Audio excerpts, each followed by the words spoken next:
Hi, and welcome to episode 65 of Toke Signals TV, where we bring you the biggest in cannabis and hemp news stories every week.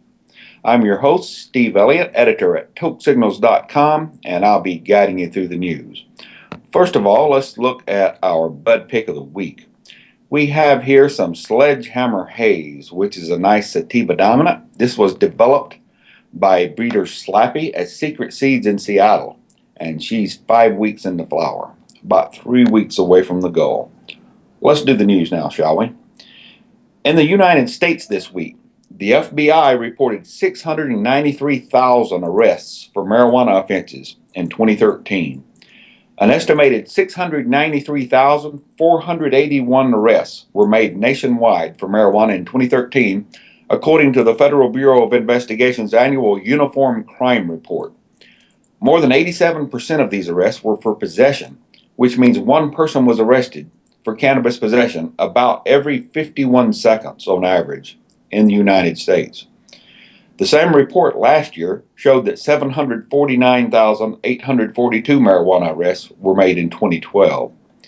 We're pleased to see the drop, but arresting even one adult for using a substance that is objectively less harmful than alcohol is inexcusable, said Mason DeVert, Director of Communications for the Marijuana Policy Project. Every year, we see millions of violent crimes attributed to alcohol, and the evidence is clear that marijuana is not a significant contributing factor in such incidents. Yet our laws continue to steer adults toward drinking by threatening to punish them if they make the safer choice. These arrest numbers demonstrate that the threat is very real. Law enforcement officials should be spending their time and resources addressing serious crimes, not arresting and prosecuting adults for using marijuana, DeVert said. Every year, these statistics show hundreds of thousands of marijuana-related arrests are taking place and countless violent crimes are going unsolved. We have to wonder how many of those crimes could be solved or prevented if police weren't wasting their time enforcing failed marijuana prohibition laws. A majority of Americans think marijuana should be legal for adults and treated similarly to alcohol, according to DeVert.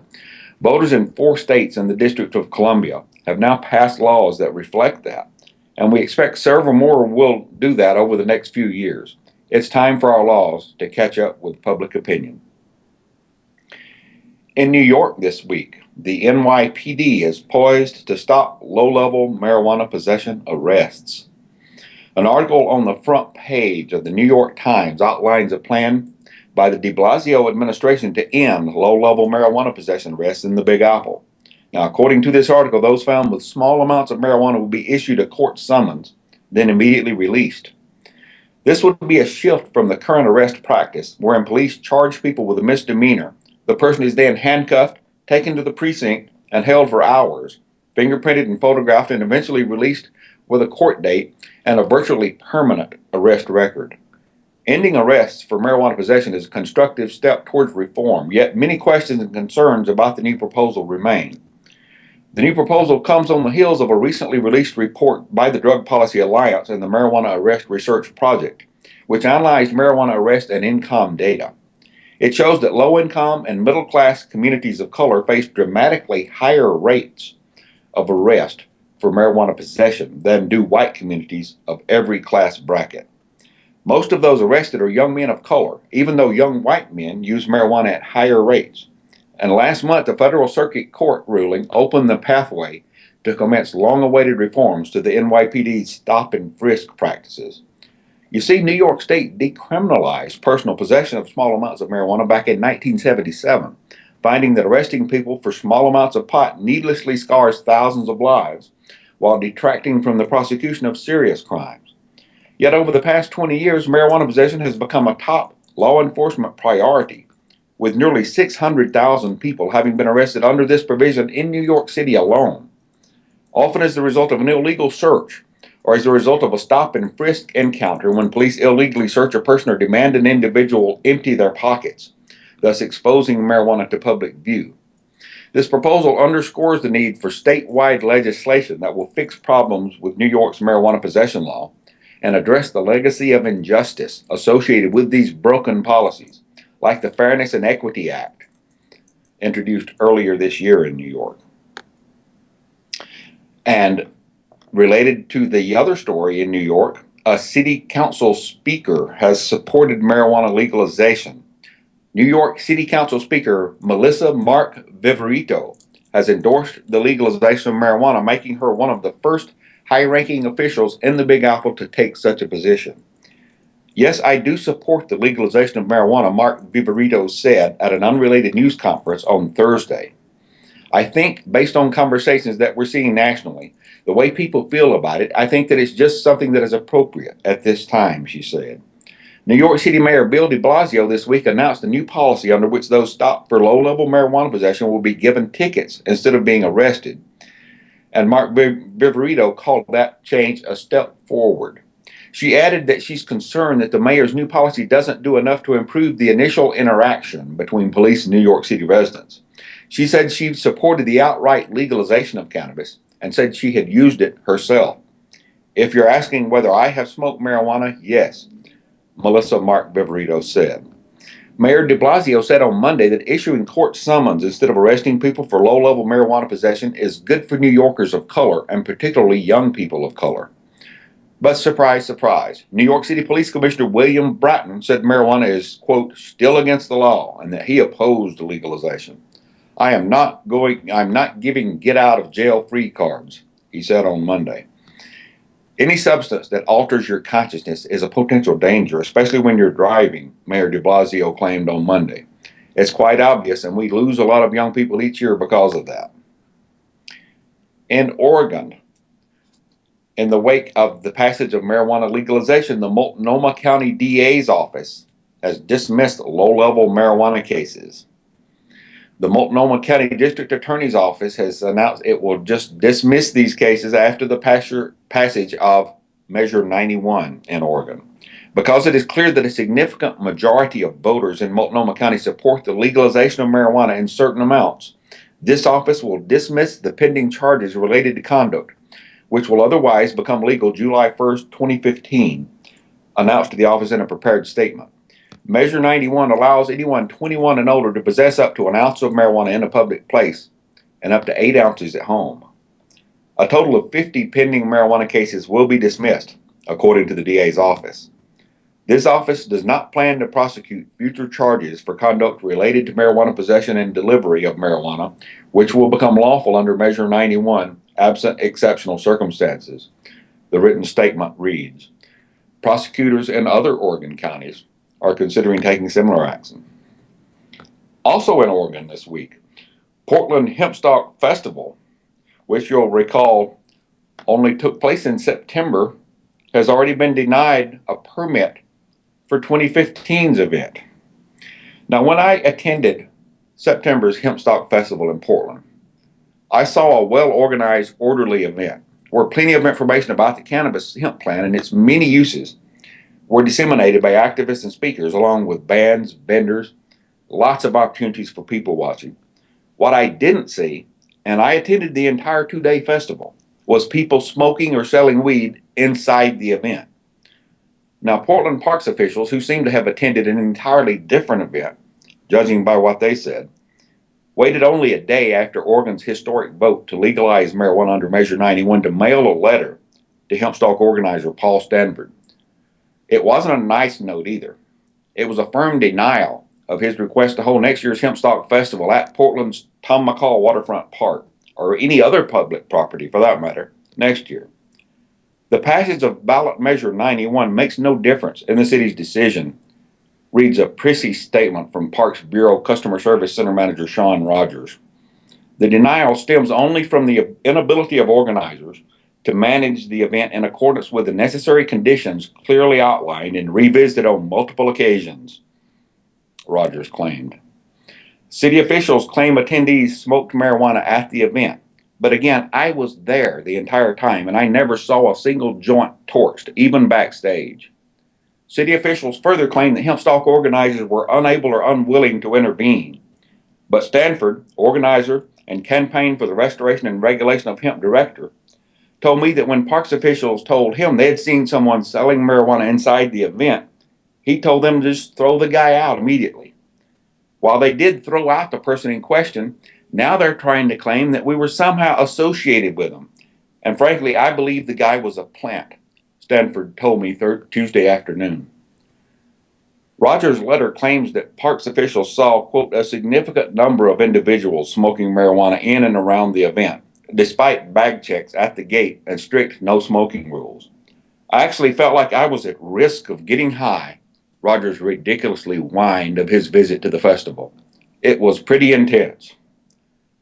The denial of a 2015 permit is the latest development in a long saga that includes rejection of the 2014 event, an unprecedented appeal of that decision, a Portland City Council debate about the decision, and a torturous permitting process that only ended days before the two-day event back in September.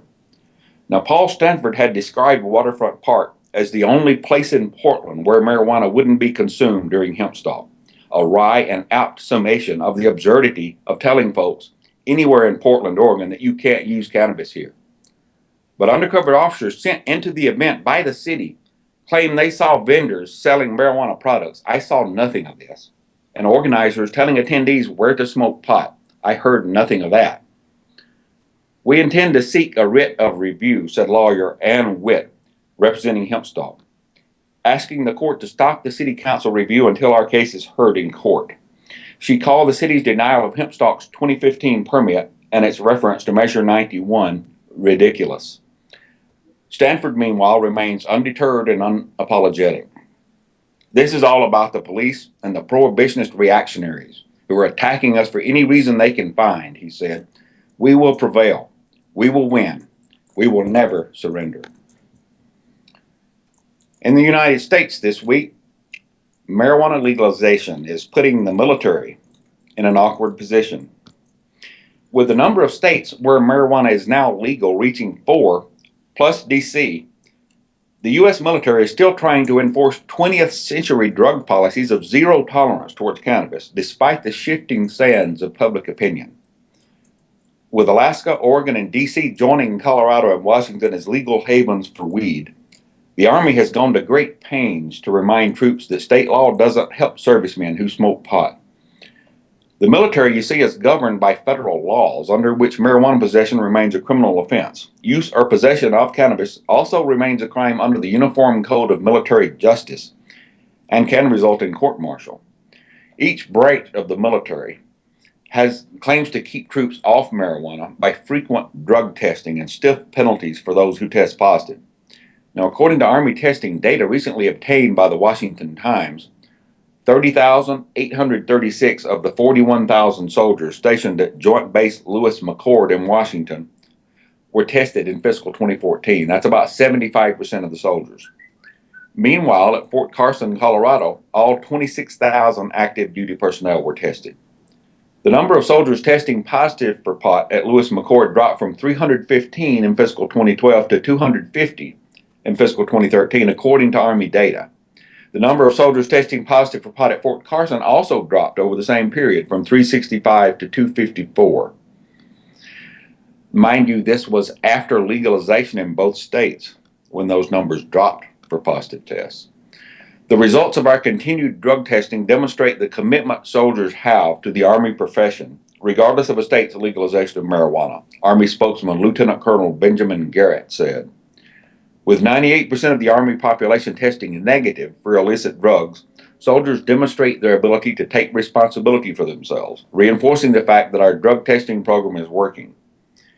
Cases have already occurred of spouses of military service members getting stopped by base guards while driving on base, where marijuana legally authorized by a physician under state law can get the soldier in trouble under federal law. Civilians caught bringing marijuana onto military bases can face federal legal action regardless of state law. For spouses, that can mean getting kicked out of base housing. Some can lose their jobs on base. Army Times reported that spouses who smoke legal marijuana would be putting their service member in a bad situation. Finally, in the United States this week, Bob Marley's son is launching a line of premium marijuana products. With 4 states plus D.C. now having legalized marijuana, Julian Marley, son of legendary reggae artist Bob Marley, will be the featured likeness on a new line of premium cannabis products. Julian continues to speak out in favor of decriminalizing marijuana and promote its healing benefits. Kingsley Brand, licensor of Julian Marley's likeness and trademark name, has exclusively partnered with Drop Leaf to promote the movement to decriminalize marijuana and promote the healing benefits with the launch of a new product line, Julian Marley Juju Royal Premium Marijuana. In the next few months, Drop Leaf announced it will introduce to the market several signature strains of marijuana in addition to other products under the Julian Marley Juju Royal Premium Marijuana brand name. They will be working with DNA Genetics, a leading developer of marijuana strains, to create high-quality strains to serve medicinal and recreational users.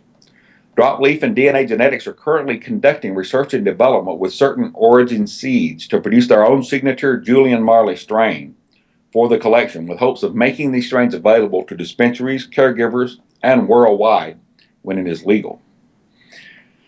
I am happy to speak out in favor of decriminalization, and I salute Drop Leaf as a proud participant in the movement and struggle to make this natural super plant available for all who need it and its healing properties, Julian said.